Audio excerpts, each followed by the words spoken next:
Hello everyone, welcome back to another short preview of women match that will be played between West Indies women and Bangladesh women। और ये होने वाला है इन दोनों teams के बीच का यही मैच। और आज का मैच बहुत ही इंपॉर्टेंट है। पहली बात तो सीरीज़ का डिसाइडर है, एक एक की बराबर हो चुकी है सीरीज़। और लास्ट मैच बांग्लादेश वुमेन बहुत ही अच्छा खेल के आए थे और वेस्ट इंडीज़ को उनके होम ग्राउंड पे हराया।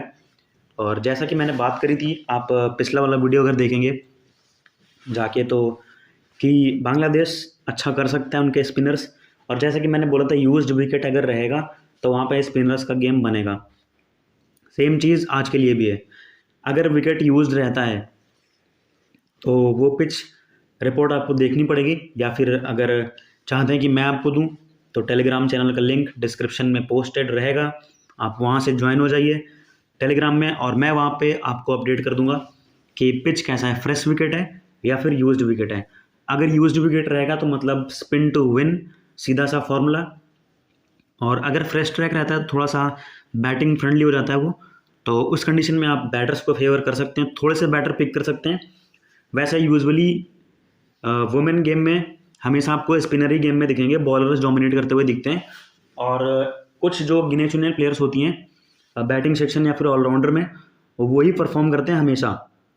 मतलब जो अच्छा प्लेयर है वही परफॉर्म करेगा, और नहीं तो ज़्यादातर आपको बॉलर डोमिनेट करते हुए दिखते हैं वुमेन के मैचेस में हमेशा से ही।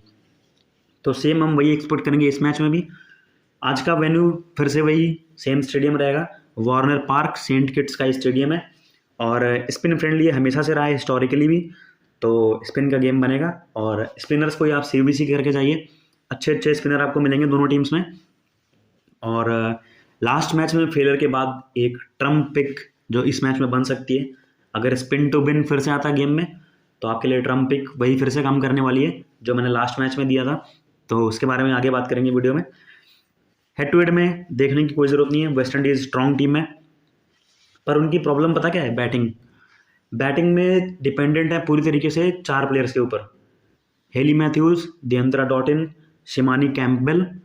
और थोड़ा बहुत अगर डाउन द ऑर्डर आके बैटिंग में, अगर वैसे इनको सिनेल हेनरी को खिलाना चाहिए, वो अच्छा कंट्रीब्यूट कर सकती है लोअर ऑर्डर में बैटिंग से। अगर वो नहीं खेल रही हैं तो सिर्फ 3 प्लेयर्स पे डिपेंडेंट है अभी तो। और बाकी कोई मिडिल ऑर्डर या कहीं से भी कंट्रीब्यूशन आ नहीं रहा है। और लास्ट मैच में वही हुआ, मैंने बात करी थी, अगर आपको लग रहा है कि हेली मैथ्यूज़ फेल होने वाली है तो आप मैथ्यूज़ अगर फेल होगी तो वेस्ट इंडीज़ हार जाएगी मैच। क्योंकि डॉटिन वो बॉलिंग से तो आपको वैल्यू दे सकती है, 8 से 10 ओवर कर रही है बॉलिंग, तो आपको 2 से 3 विकेट लेके दे सकती है। पर बैटिंग ऐसे विकेट पे, और स्पिनर्स नाहिदा अख्तर, रबिया खान, सुल्ताना खातून और फाहिमा खातून भी खेली थी लास्ट मैच, तो उनके सामने स्ट्रगल करेंगी वो। तो फिर से इस मैच में सेम चीज़ आपके लिए हो सकती है, स्पिन टू विन या फिर बांग्लादेश के स्पिनर्स को सीबीसी। ग्रैंड लीग्स में काम करने वाला है फिर से ये कॉम्बिनेशन। तो चलिए देखते हैं सीधे मैच के लिए, वीडियो को ज़्यादा लंबा नहीं करेंगे क्योंकि ज़्यादा कुछ बात करने के लिए है नहीं। लाइनअप्स भी सेम रहने वाले हैं आई थिंक, एक दो चेंज अगर करना चाहे कोई टीम तो हम बाद में डिस्कस कर लेंगे। और वेन्यू भी सेम है, स्टेडियम भी सेम है, तो कुछ ज़्यादा बात करने की ज़रूरत है नहीं हमें। बॉलिंग सेक्शन में आएंगे, सबसे पहले ऑलराउंडर्स में आते हैं, हेली मैथ्यूज़, देवेंद्रा डॉटिन और फाहिमा खातून। लास्ट मैच मैंने एक्सपेक्ट नहीं किया था कि इतना बॉल करेंगी, पर जितने ओवर्स किए थे तो इम्पोर्टेंट रहने वाली हैं फिर से। और वो ट्रम्प प्लेयर जिसकी मैं बात कर रहा था वो रहने वाली हैं जायदा जेम्स। सिलेक्शन 8% दिख रहा होगा, 9%, थोड़ा सा बढ़ जाएगा मैच टाइम तक। और अगर ये खेलती हैं और बॉल फर्स्ट आता है वेस्ट इंडीज़ का तो अगेन फिर से इंपॉर्टेंट हो जाएंगी। लास्ट मैच हमने पिक भी किया था, 3 ही ओवर डाले सिर्फ। प्रॉब्लम वहाँ पे ये हो रही थी कि इनके स्पिनर्स जो थे काविशा रामहरक, इन्होंने ले लिए थे 4 विकेट लास्ट मैच में, तो वहाँ से बाकी सारे बॉलर जो हैं ऑपरेट कर गए और बांग्लादेश को ऑल आउट कर लिया था जल्दी ही। तो बॉलिंग से इनका कुछ काम बना नहीं था। ये कहाँ पे बॉल करती हैं? थोड़ा सा toward the latter half of the innings, मतलब 30 ओवर के बाद ही आपको आएंगी बॉल करते हुए दिखेंगे ये।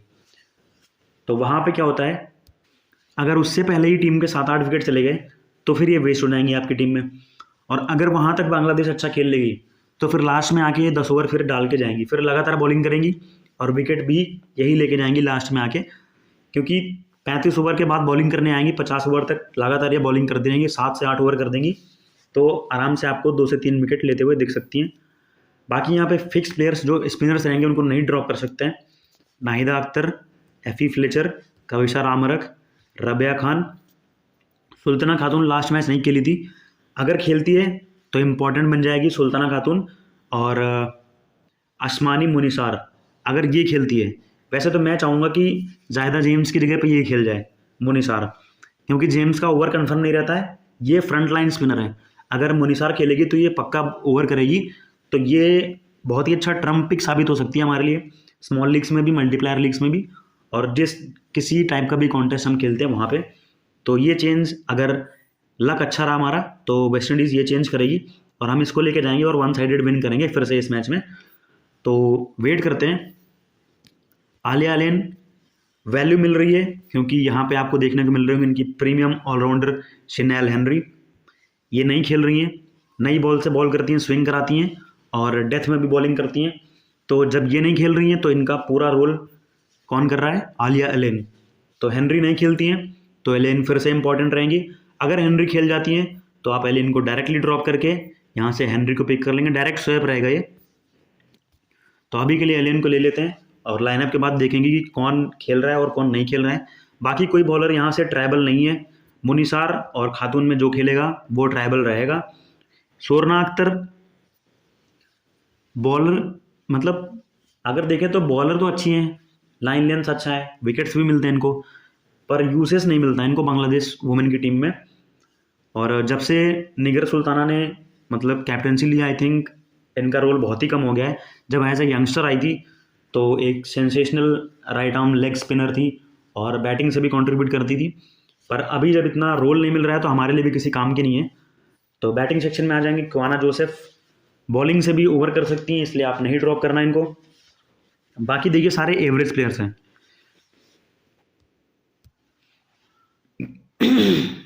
लास्ट मैच मैंने बोला था सोफी मोस्तरी और मुर्शिदा खातून, इनको नहीं ट्राई करना है इस मैच में, फिर से आपको नहीं ट्राई करना है।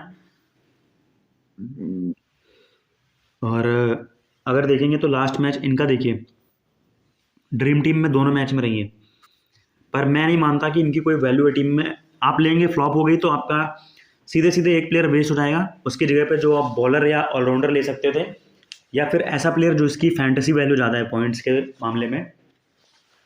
तो अगर आप किसी बैटर के बारे में सोच रहे हैं तो वो होनी चाहिए या तो शर्मीन अख्तर या फिर फरगना हक, दोनों ही अच्छी प्लेयर हैं।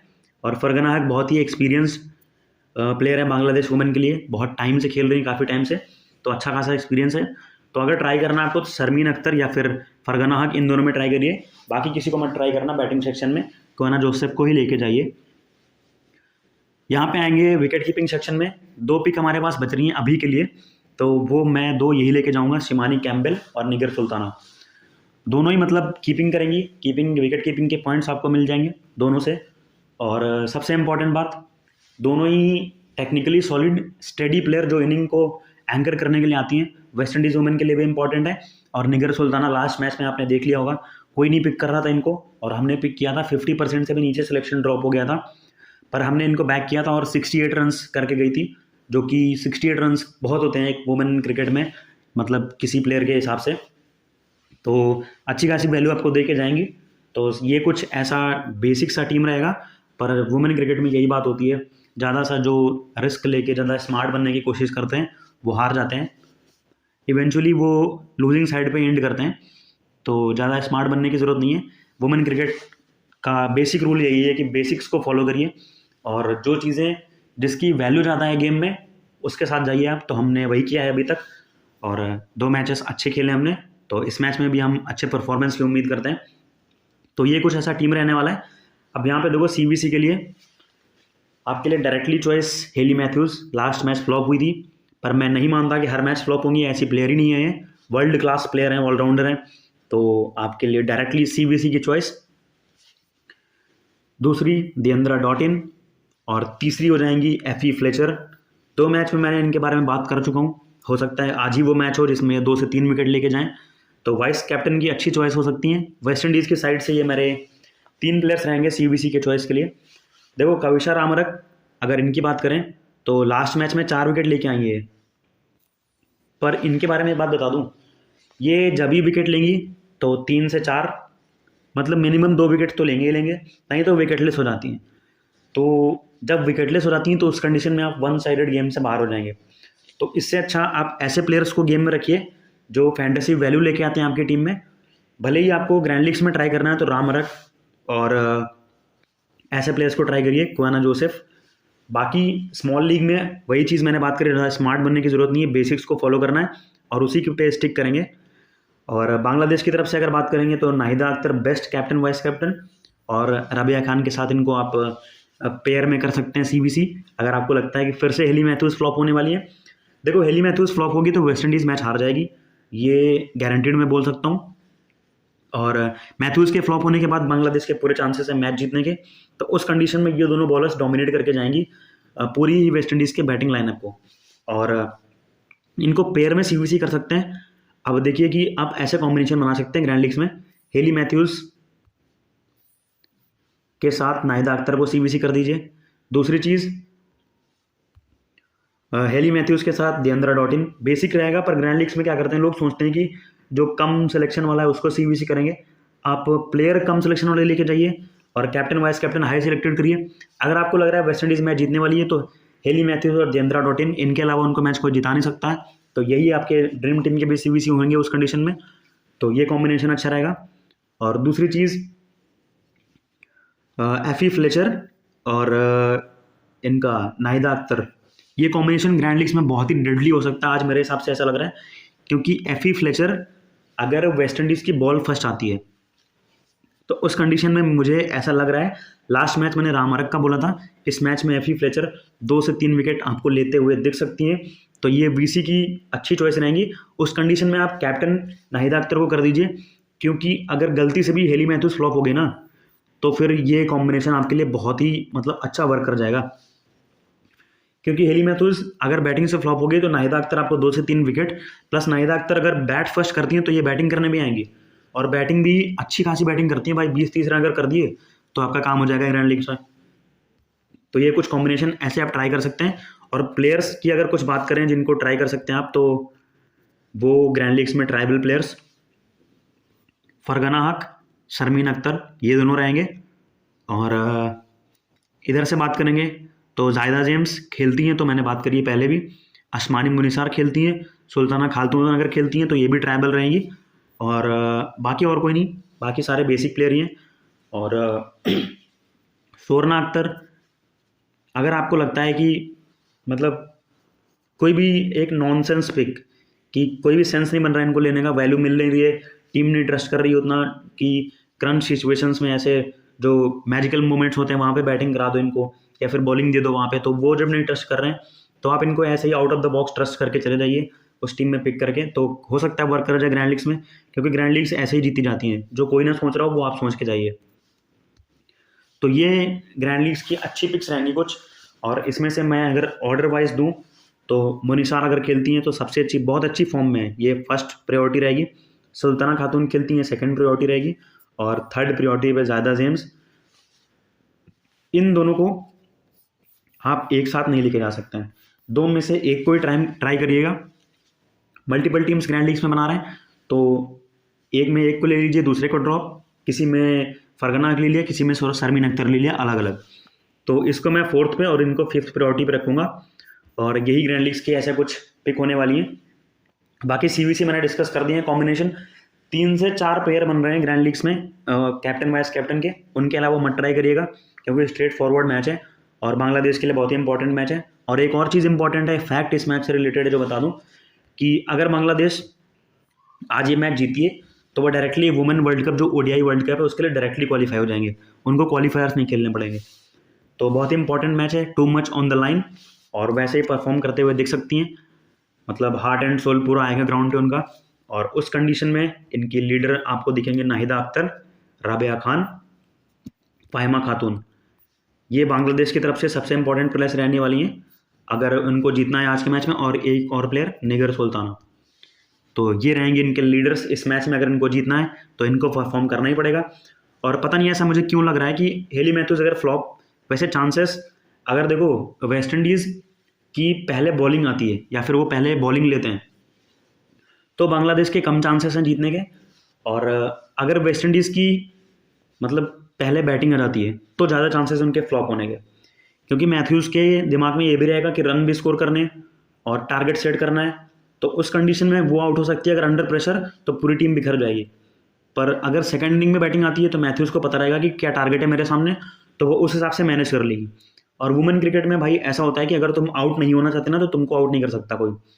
वो मैजिकल डिलीवरीज इनके पास बहुत कम होती हैं, लाइन लेंथ पकड़ के बॉलिंग करते रहते हैं बॉलर्स, टाइट लाइन्स बॉल करते रहते हैं। तो अगर मैथ्यूज जैसी प्लेयर हिट करने जाएगी तभी आउट होगी। और जो लास्ट मैच में हमने देखा था, अगर वो मतलब ऐसे सेफ खेलने जाएंगे तो वो टारगेट को ऐसे चेस करते हुए तो बना सकती है गेम आराम से। उसके लिए भी पता है इंपॉर्टेंट गेम है, सीरीज जीतनी है, कैप्टन है, तो वो भी ऐसे ईजिली तो विकेट थ्रो करके जाएगी नहीं। तो ये सब चीज़ें आपको ध्यान में रखनी है। सारे सिनेरियोज मैंने डिस्कस कर लिए हैं, आपको कैसे काम करना है, ग्रैंड लीग्स में क्या करना है, क्या चीज़ें आपके लिए वर्क करने वाली हैं। तो बाकी सब कुछ टॉस, पिच अपडेट और क्या पिच रिपोर्ट रहने वाला है, विकेट यूज है या नहीं, वो आपको टेलीग्राम पे मैं पोस्ट कर दूंगा। तो लिंक आपको डिस्क्रिप्शन में मिल जाएगा, वहाँ से आपको ज्वाइन कर लेना है और वेट करेंगे मैच टाइम पे सारे अपडेट्स का। और इस मैच में भी मैं थोड़ा सा बोलूँगा कि साउथ अफ्रीका T20 से थोड़ा सा 5% इन्वेस्टमेंट इंक्रीज़ कर सकते हैं आप अपना। अगर इन्वेस्टमेंट की बात करें, थोड़ा सा मैच अच्छा हो सकता है। और वुमेन मैचेस जैसे कि हमारे लिए थोड़ा सा अच्छे ही रहते हैं, अच्छे जाते हैं हमेशा, तो फिर से कोशिश करेंगे इस मैच को भी स्वीप करने की। और बाकी अगर आपको वीडियो पसंद आया हो और एनालिसिस और प्रेडिक्शंस और फैक्ट्स जो मैंने वीडियो में डिस्कस करें वो अगर आपको पसंद आई हो तो एक लाइक और एक कमेंट प्यारा सा कुछ कर दीजिएगा अपना। और चैनल को जरूर से सब्सक्राइब कर लीजिए, क्योंकि आने वाले टाइम में बहुत अच्छे टूर्नामेंट्स और मैचेस आने वाले हैं। तो हम आपके लिए डेली वीडियोस लेके आते रहेंगे और अपने प्रेडिक्शंस के साथ आपको मिलते रहेंगे यहीं आपके अपने चैनल डार्क फैंटेसी पे। तो तब तक के लिए चलते हैं और मैच टाइम पे देखते हैं, डिस्कस करेंगे सब कुछ। Till then take care, bye bye.